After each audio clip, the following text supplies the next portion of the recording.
Hi, everybody. This is George from Hunter Business School with another web application and design tidbit. So a good web designer, a good web developer understands that the world we live in has a lot of different size viewports. With the devices that we use, we have, smartphones that have different varying sizes, even between themselves. We go up to tablet, then we go to maybe even a laptop, and then we go up to a desktop. The experience might need to change whether you're building a web page or web application for the different viewport that the user is using.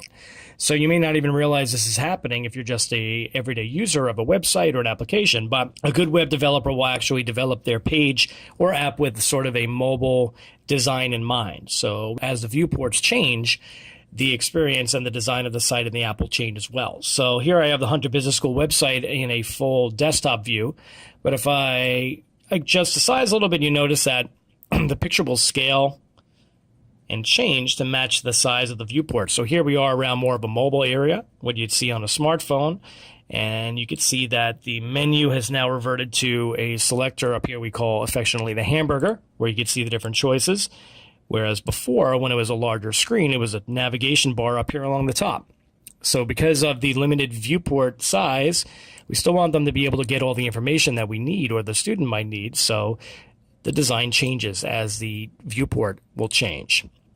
I have another example here of a project from one of our textbooks that we use of a fake fitness club.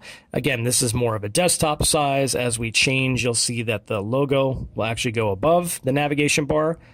And some of the text might even change here. And there's a little bit less pictures. And as we go down to a mobile, it's more about going from page to page and not displaying so much here on the home page. And again, it's a fluid response to the different viewports that are being used. So the way that you do that is in your code, you create these different media queries that tell your web page or app where the breakpoint is. When a certain number of pixels is reached or broken, you can tell it to actually go to a different look or anything. This is the CSS file which styles the web page. So at first it's a mobile layout. You can see here on line 13, all these rules are for the styles of the mobile layout. But when I go down to line 155, this code here is a media query which says that when the minimum screen width is 660, once it reaches that minimum width, it's going to have a new set of rules, which are going to change some of the positioning elements and where they go. And sometimes you could even have a whole different color, different images, whatever you want to do. And if I go down here to line 344, this is another media query that says when the minimum width reaches 830 pixels, which is around like a laptop or a desktop size, it should be a much different design as well. So the containers have different background colors. And again, the navigation position is different from one to the other. So that, again, you experience that fluid responsive design. Now, that doesn't even come into play talking about the different cross-platform elements you might have to deal with, from going from Android to a Windows phone to an Apple phone, which would be an iPhone or an iPad or whatever. So those are other issues as well.